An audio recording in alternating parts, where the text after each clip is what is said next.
We, the students of the University of Minnesota Twin Cities Medical School class of 2026, stand here today among our friends, families, peers, mentors, and communities who have supported us in reaching this milestone. Our institution is located on Dakota land. Today, many Indigenous people throughout the state, including Dakota and Ojibwe, call the Twin Cities home. We also recognize this acknowledgement is not enough. We commit to uprooting the legacy and perpetuation of structural violence deeply embedded within the healthcare system. We recognize inequities built by past and present traumas rooted in white supremacy, colonialism, the gender binary, ableism, and all forms of oppression. Well, you just heard students at the University of Minnesota Medical School reciting an oath during the white coat ceremony that included references to anti-racism, climate advocacy, commitment toward indigenous ways of healing, and collaboration with political and social systems. Kate Hirzel is the correspondent director for Campus Reform. She joins us live. Kate, thanks so much for coming on.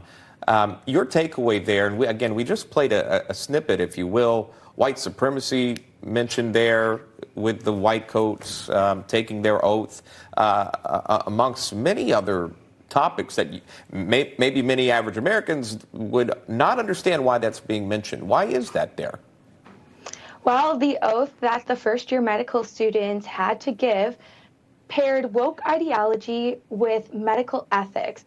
It had, as you heard, commitments to climate advocacy and progressive gender ideology. But let's be clear, progressive politics doesn't make you a better healthcare provider. And it's unfortunate that the university is compromising Americans' health by pushing a political agenda. This is happening at a public ceremony where students are forced to commit to this woke ideology. And so we can only imagine what's happening in those classrooms behind closed doors. In terms of the students there, were they all on board with it? Did they have a choice to go through with that? Hearing a speech, right, is one thing. You're there for a speech. Perhaps the speaker speaks about something you don't agree with. It is what it is. But an oath, that's a different story. So the oath was written by 15 medical students, and they worked alongside with faculty, and then it was printed out on the brochures for the ceremony where all the students read. As you continue listening to the oath, they actually force students to say that patients are experts over their own bodies and that Western medicine is oppressive. I'm not kidding. Our future doctors are now saying that patients are actually the experts, not the doctors. And this was supposed to serve as a rite of passage for these medical students, but instead was a litmus test for students' commitment to woke political agenda. If you're a patient and you need life-saving treatment or you have a chronic disease, you want the doctor to be an expert. I know if I'm sick, I want the best medical care possible, not a commitment to climate advocacy. And from a broad perspective, what was your biggest takeaway from hearing this, from seeing this, from reading about it? And is it just this university doing something like this?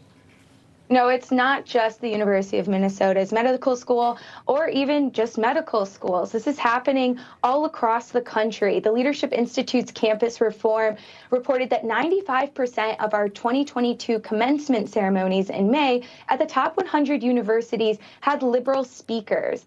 Colleges and universities should never be political, but when they are, faculty and administrators are all too welcome to only push their political perspective instead of different viewpoints. At my own commencement ceremony at Albion College, I was so frustrated because it seemed like every other sentence had a commitment to liberal ideology. That was supposed to be a day to celebrate my accomplishments, my fellow classmates' accomplishments, but instead was used as another tool to push a political agenda. All right, Kate Hirzel, where can we find out more information? I know that you guys are staying on top of your reporting there, and how can they see more of your stories? You could check us out at campusreform.org. We have the entire story online, and we definitely welcome to send us tips about more liberal bias on college campuses. Kate Hirzel joining us live from Campus Reform. Kate, thank you. Good to see you. Thank you.